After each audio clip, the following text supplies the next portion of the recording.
Yeah, about 2.5 years ago, I come up here to about 4 or 5 meetings on Miller Centrifugal, expanding out their property, and they got permission to expand 200, 220 feet, something like that, for a building.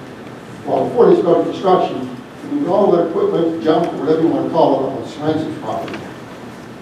They have a fenced-in area there, and inside there is wood they use to crate their wood to ship out. They have stuff wrapped in blue tarps. They have iron cages, iron boxes sitting in there. They have old wood fans on the roof sitting in there. They got a whole building they brought up from down there at Miller's. It's about 24 by 24 by 20 roughly. And it's such a good building. When the wind blew in May, it blew upside down. Now they stood it back up again, but I see now, for the last couple of weeks, they're bringing truckloads of hunks of iron. They're dumping them in there, back in the corner. So I'm just wondering, when are they going to move their stuff back down on their property? They didn't get permission to move up here unless I missed a meeting. I mean, that's some commercial. That's not commercial with dirt. That's a junk car. Salvage to them because they probably use some of the stuff. But a guy that has junk cars, he uses it too. That's a junk car. That's what it is. But the person will look at it. Bruce, what's the status of the building itself, the construction? It's still under construction, and it's actually almost finally complete. I'll have to talk to building inspection to find out. There's punch list items that need to be taken care of. Is this storage you're talking about? I know we talked about it before. It's on the self-storage property, am I correct? Pardon me? It's on the self-storage property. It's on Seren's property. Yeah, it's fenced in. It's a fenced-in area. But everything in that fenced-in area belongs to Miller. Because there was nothing in there when they started construction. They moved all that up. Yeah, I think over the years that fenced-in areas been a variety of different things. Before that, they stored portable lights. Portable lights for some companies, but they weren't junk. I mean, that storage. That's not what the storage area is. The way I understand it, you put a building in, you put doors, you put your stuff inside, you close them down, nobody can see your garbage. Here's where out in the open, that's junk there. Hopefully, it'll be cleaned up. Well, I've been hearing that now, but I haven't seen no construction vehicles, nothing going on for at least 6 months. So I don't understand how they're not done that. Instead of saying hopefully, can we find out for sure? Did they get occupancy yet, Bruce? No, we have not issued them a certificate of occupancy. Can somebody have a conversation with them to find out when they're going to be done and when they plan to clean that out? I can reach out to the individuals from MCC tomorrow. Can you get back to him Yes, I can. soon so that, can you leave your contact information so he can get back to you within a week? And Tom, can you take pictures? Yes, I could. That's okay, we can do Yeah, that. they're there. Right up on my road, look down and you'll see it. We can do that. We can handle Okay, that. one other thing, on Seren's property also. What I understand is what he's got right now, I don't know if he leased the land or he's doing it himself. He's got a loader up there, he's got cannon trucks coming in and gravel, and dumping them. Then he got other trucks coming in and loading it back out. They've been doing that for 2 months now. I think I told Bruce about that too, the 1st of September. And that's an I-2 job. That's not, all you hear is noise when they're going at it. Beeping of the vehicles, the bang of the tailgates when the cannon trucks are dumping everything, and the loading of the bucket. He's loading. They load up and they get the grab out. Boom, boom, boom, boom. That's what the buckets are doing. I mean, they shouldn't be in there. Do these trucks have names? Do you think it's a company that's staging there?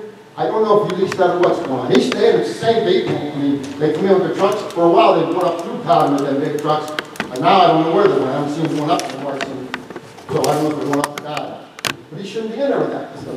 He doesn't care. He's getting money from probably from Miller's and whoever else is doing that. As long as he can get away with it, he's going to take the money. He don't care who's in it. We'll have code enforcement look into it. Here. Do you have his contact information? Anybody else? Any comments?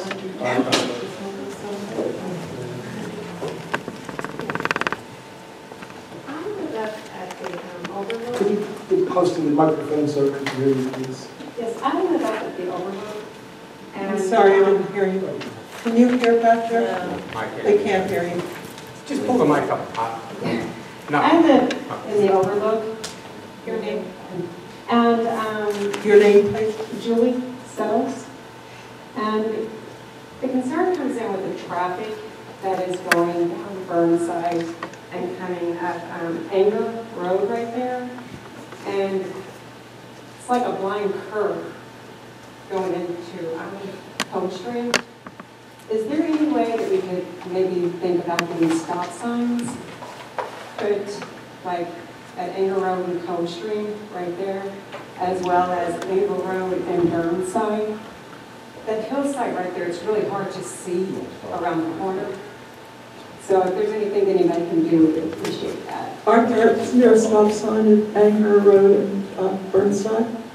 There's one, but when you come down at Anger and Burnside, it's real hard to see around the corner when you come to pull out, because sometimes that grass grows. Right, so what are you suggesting, another stop sign? Another stop sign coming from the other direction of Burnside. Well, doesn't our public works look all along the roads? Yes. So that should take care of the problem? Is this,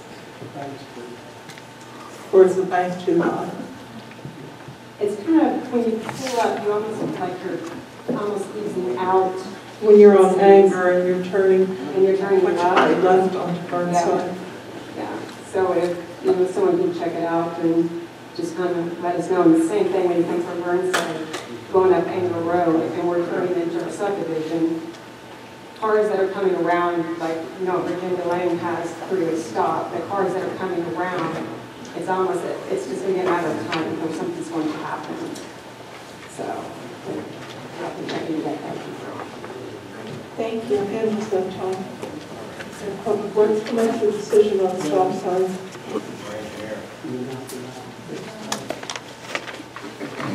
We would need a traffic study, Dan.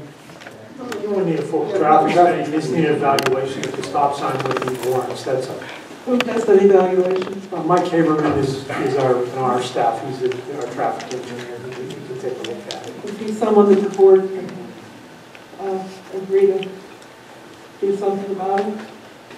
We just have him look at it.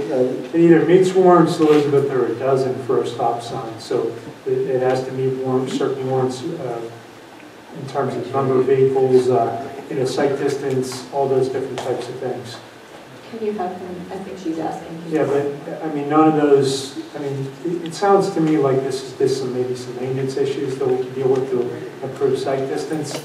I'm not sure, Dan, in the direction that Mrs. Settles is speaking from, when you come from South Point, coming towards Burnside on Anger, there's that area right there prior to Overlook that drops, and you're higher, your vision is going straight, and when you go to look towards the left, there's a little bit of a blind turn right around the radio station. So I understand our point. It's because we didn't do anything before we paved the road. Well, we were working with an existing right-of-way. We didn't acquire any additional right-of-way there, and that was a narrow road, if you recall. So we did what we could do to improve the sight distance, but we'll take a look at it.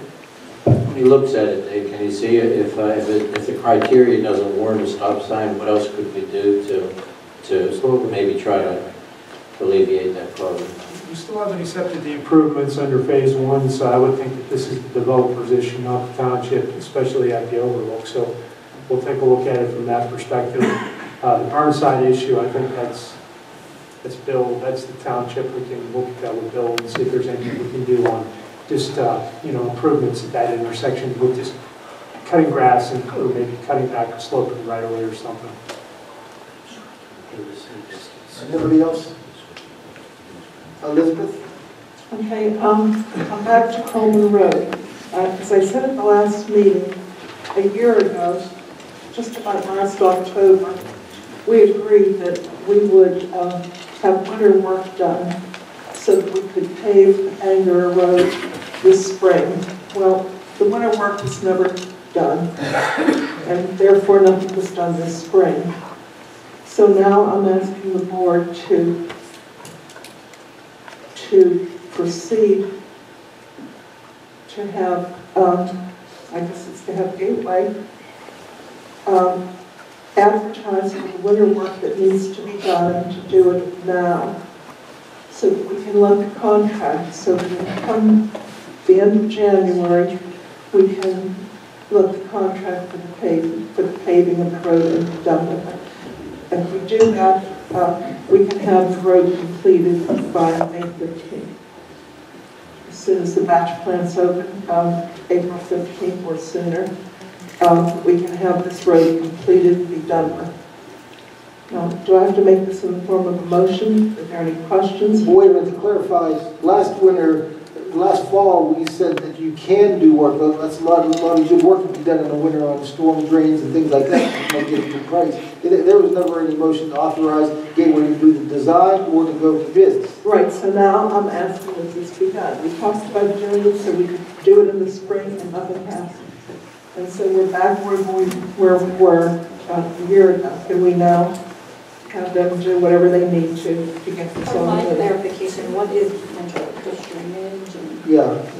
The next step would be drainage on the road. That drainage amounts, there's in the range of $300,000 worth of drainage work that needs to be done throughout the whole road. And then after that, the road would be run through the same process where we would grind it, add the cement, and do the base stabilization, and then pave it like we did on King Road this year. So, that's the whole process, but that would be after the storm sewer work is done. So the next step would be storm sewer work, get that complete, and that would be by a contractor who would be primarily, that's his focus of work. And then you would get better prices on the paving in the springtime or going out late winter to get the paving in line for as soon as the storm sewer work is done. Now, would the price that you just threw out, would that run from Route 50 to 980? Route 50 to 980, that's correct. What do we need to do to proceed? Well, you would authorize us to proceed with putting together the plans and the specifications for bidding the storm drainage work necessarily to complete Coleman Road from Route 50 to 980. Thank you, I'll make that motion. We have a motion. Is there a second to Elizabeth's motion? I'll second it. It's been moved and seconded. Those in favor signify by saying aye. Can I ask a quick question? Sure. Financially, what's the cost to pave? So once we do this winter work, we're talking about approximately $300,000 or $400,000 for drainage for the whole road. That's correct. Okay. And then paving wise, I can't remember without looking back. It's going to cost you about $800,000 to $900,000 in paving to get up to Grange, and then from Grange to 980, there's going to be another several $100,000. I can get you that breakdown. We don't have to do that tonight. We'll get you a layout of what the paving would cost. I just want to understand what I'm. Total cost, yes. We have that. Okay. I think I've seen. I think I have it too. Yeah, we never added Grange. I had Joe add going from Grange to 980 because we didn't talk about that before. We had always talked about going up to Grange was initially where we stopped, and then now the push is going Does the down. whole road, and I know we want to do it right, but from a cost perspective, does it make sense to do the worst part of the road, drainage and pave, and then move on the following year? Or The whole road is the worst part. I know. I was just up there I today. was Just think that there's definitely a cost savings in quantity. Okay, that's what I was asking. Yeah, I mean, if you do it all one time, it's much more. I mean, now's the prime time to go out for stuff. People will be looking for stuff. On the drainage, this is a good time to go out. Okay. And then paving, you go out late winter for a spring pave and be ready to go as soon as conditions permit. And if the bids come in bad, we'll reject it. But Yeah. I just wanted to understand. Is there Okay. anything else left in the whole project, the stabilizing of everything, or is that pretty much? Walls are being completed. The first one is complete. The second one is going to be underway shortly, and the walls will be out of the way. That was step one. What do you think the time period will be? Would that be the end of the month or into November? Yes, I would say by the end of October, they should be about done. And that would be the stabilizing of everything? Yeah, they'll take care of the roads in front in the area of the walls where they are. That's correct. A portion of the work will be done on the roads, just where the walls were. Okay. Can I ask a question? I'm on the 980 side. Oh, you- Hit my feet under me. We don't even have water yet.